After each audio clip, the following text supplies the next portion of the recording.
What's going on, you guys? This is Dimension Scott back at you once again with a brand new video, and today I'm going to be talking about my favorite top 5 guilty pleasures.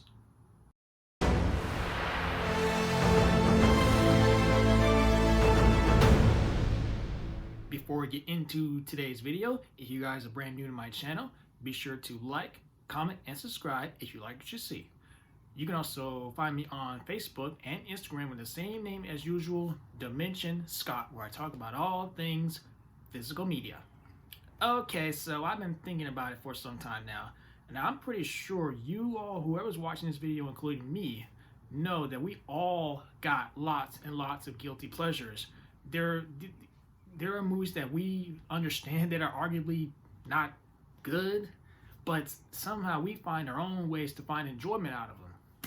There could be movies that you might have some guilty pleasures in your minds that I personally may not like very much. And I certainly do have titles in my collection that I personally really enjoyed, that despite all the bad reception that they get over the years by either critics or audiences, anyone out there, or on this YouTube.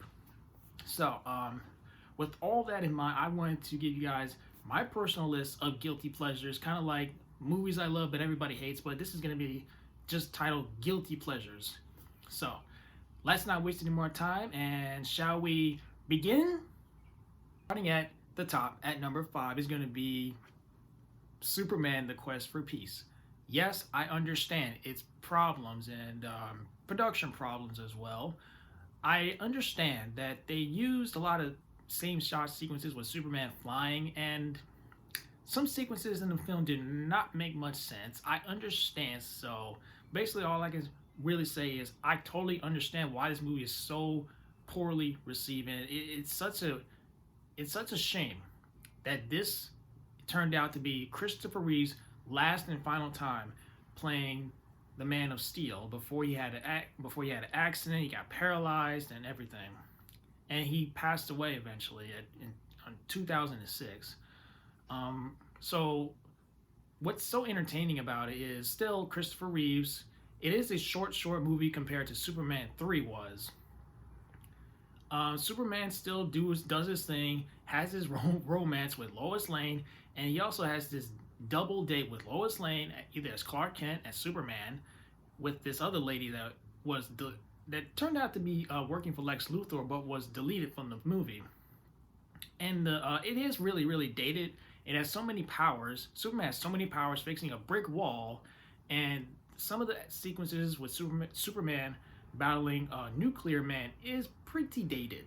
So with all that in mind, I totally understand.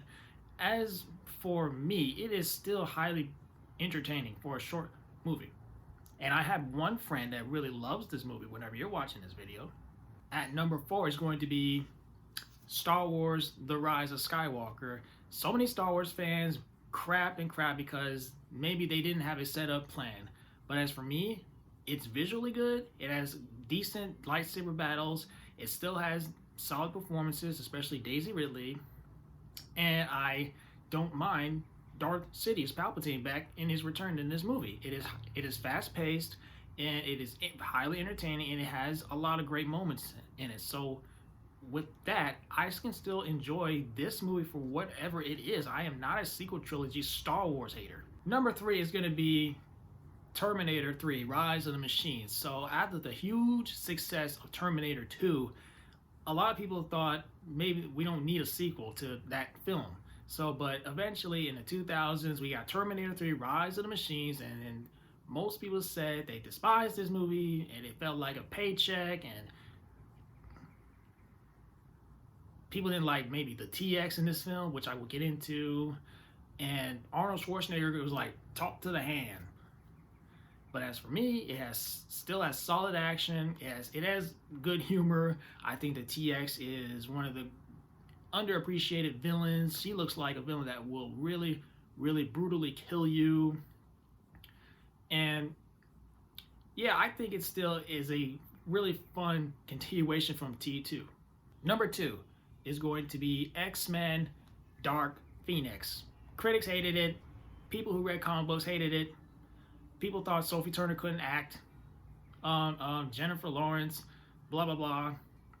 But as for me, I like Sophie Turner as the young Jean Grey. I think it has some good action, and I think it has really stunning visual special effects, and it has an incredible, epic third act in the train sequences, and it has some of my favorite Hans Zimmer score. And if you guys seen the film, if you know what that Hans Zimmer score sounds like, then you got to know what I mean. As for the Dark Phoenix storyline, sure, there were a lot of comic books about it. They tried to pull out the Dark Phoenix story in X-Men Last Stand and tried it again in this movie as the final prequel movie of the First Class films. It is fast-paced. Yes, it is really fast-paced. It was meant to be a two-parter of this movie, but however, due to the Fox Disney merger, a lot of stuff had to get changed, and they were meant to be Skrulls, and it was replaced by aliens. But for me, it is visually fast-paced. It is based on Dark Phoenix. I know, based on the comics by Dark Phoenix. I like Jean Grey played by Sophie Turner. It has great score, it has good action, and that alone is for me to watch this movie for what it is. But coming in, my number one is going to be Batman and Robin. Now, for all of you who love Batman Forever, know that people point out that the costumes in this film, especially with bat nipples on them, bat credit cards, and over-the-top performances. Just so you know, for those of you who love Batman Forever, do know that the costumes in that movie had the bat nipples. So I don't understand why people don't admit that Batman Forever had bat nipples, and they want to all point out that this movie costumes had all bat nipples, and George Clooney was a miscasting. Arnold Schwarzenegger playing Mr. Freeze was so over the top. This goofy all around. They butchered Bane. People think they butchered Poison Ivy, whether they like people. Some people like Poison Ivy, played by Uma Thurman, while some people did not like her as Poison Ivy. And Dick Grayson Robin is so whiny and frustrated, fighting for Poison Ivy.